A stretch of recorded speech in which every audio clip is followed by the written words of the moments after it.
Dahil ikaw ang day of winner namin, yun ay dahil sa sipag at tiyaga mo at pagmamahal mo sa mga hayop sa ilalim ng dagat. At syempre, dahil sobrang galing nyo sa trabaho nyo, Kuya Bong, kailangan turuan nyo naman kami kung paano ba ginagawa yung trabaho nyo. Kuya Bong, yung Aquarius din po ba yung zodiac sign?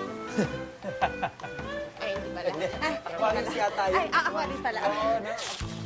Noong February 28, may dinala sa kanilang na-rescue na pawikan galing sa San Felipe, Zambales.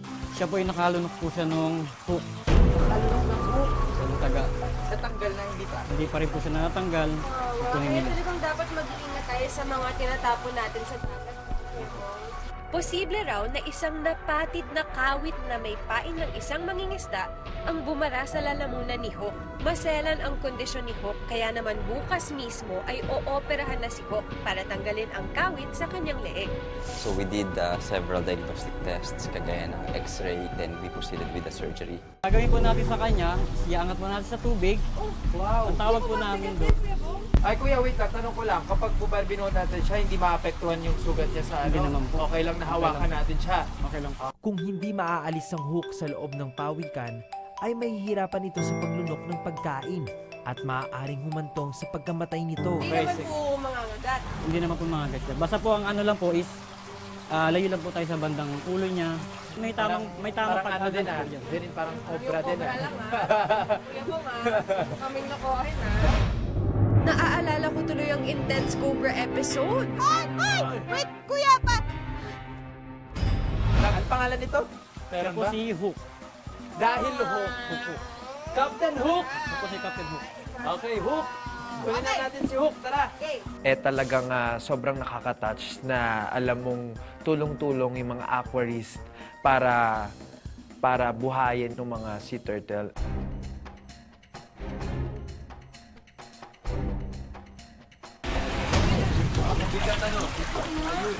Nakakampas na, di ba?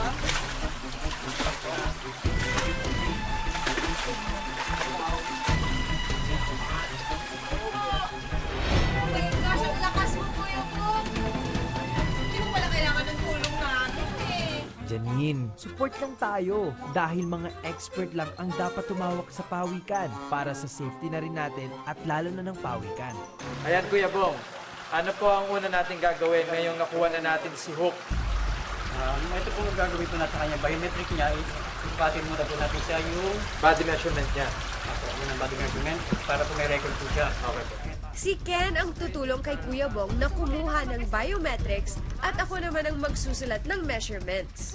Straight line carapace length. Mga kadiyo, ang tawag sa shell niya ng mga sea turtle o ng mga turtles, carapace. So, anong size ang length niya? 6. 26. 26 inches. Curved carapace length. 5. 25. Next, straight line carapace width. Ito. 21.4. Mahilig talaga ako sa animals At saka, yung isa din sa mga pinaka-fear ko, yung talagang yung maging kasalanan natin, ng generation natin kung bakit may mga ma-endanger na hayop, yung mga baka hindi na maabutan ng mga apo natin, yung mga nakikita natin ngayon sa dagat dahil sa pollution or kapabayaan. Susunod, head width. It's okay, Hope. Okay, Hook. Okay lang. It's okay. Yan. Ken, pwede kang pawikan whisperer, Fairness, nakalma si Hook sa'yo. Of course, friends na kaya kami ni Hook. 2 inches. Susunod, body depth. Body depth. Ano kataas 7. yung katawan niya. Okay. Standard plastron length. Ano po yung plastron? Plastron niya is yung sa kabila. So, ihiga natin siya. Ay, nag-weavy siya, guys! Sino pala mag-weavy na nito? Dami siyang ihi, oo. Tapos, nagpupurin siya, dumumi din siya, na dumikit dahil tinulungan ko nga si Kuya Bong sa pag-measure kay Hook. 17. Okay na? Okay na tayo sa plastron. 17.5. Yeah, susunod, total tail length. Tail length. Total tail length niya, ano na? 4. 4. And last, circumference. 49. 49. Ang final item sa biometrics ay ang weight o timbang. 30.5 kilograms. Napakabigat naman. Tapos na ang biometrics, guys! Kompleto na!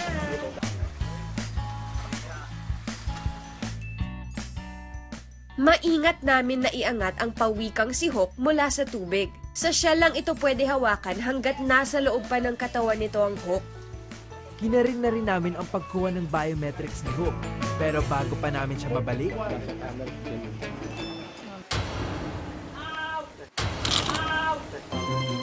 Ako tahimik lang ako kasi iniintay ko na ibigay nila yung measurements. Hanggang sa...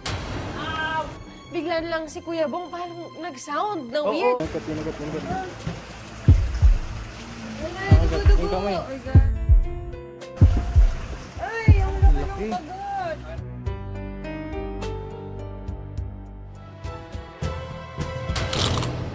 Ilang beses na po ba kayo nakagat? Una pa lang po. Una pa lang! First time. Hindi siya ganun kano sa tao. Kaya talagang ingat. Mahirap. Mahirap. Kaya kung hindi mo iiyaan yung sarili mo, yung posisyon. Part 1 ng trabaho talaga namin yun. Yung makakagat ka. Yung gagawin mo na lang is mag-safety ka na lang. Siyempre, Ken, di ba palagi natin sinasabi dito sa Day of Safety first? Of course. Palagi natin tinatanong yan. Yes. Kuya Bong, halika. Pero don't you worry mga katropa, dahil sa pagiging alisto ni Kuya Bong sa ganitong sitwasyon, mababaw na sugat sa kamay at marka sa dibdib lang ang tinamon niya. Noong March 3, isinagawa ang operasyon sa pawikang si Hook. Halos 2.5 inches ang hook na nakuha sa loob ng katawan ng pawikan. What we did was, pinatulog namin siya, and then we removed the hook. So we used an endoscope, and we did an incision. We removed the hook through the esophagus dito sa right side niya. Umaabot na mga average siguro 2 to 3 months. Meron kami inabot na up to 6 months na rehabilitation. So hindi siya ganun kabilis mag-rehabilitate. And this is why very big yung role na ginagampanan ng mga aquarists namin, kasi sila talaga yung mga nag-aalaga dun sa mga nire-rehabilitate namin.